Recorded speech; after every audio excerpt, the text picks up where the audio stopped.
I'm going to talk about restriction and dieting. So do you ever feel restricted on your diet? And I'm not talking about trying to fit things into your calories. This is pretty common. Most people feel at least somewhat restricted on a diet.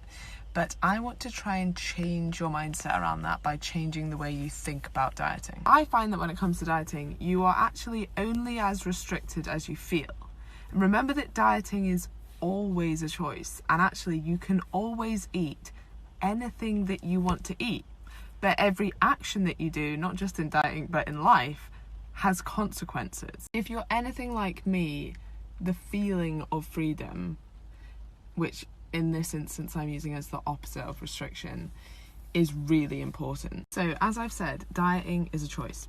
You can eat anything that you want at any time, but what you eat will have consequences. So you want to make choices that align with your goals. This sense of freedom really helps with things like cravings, which often put people off track.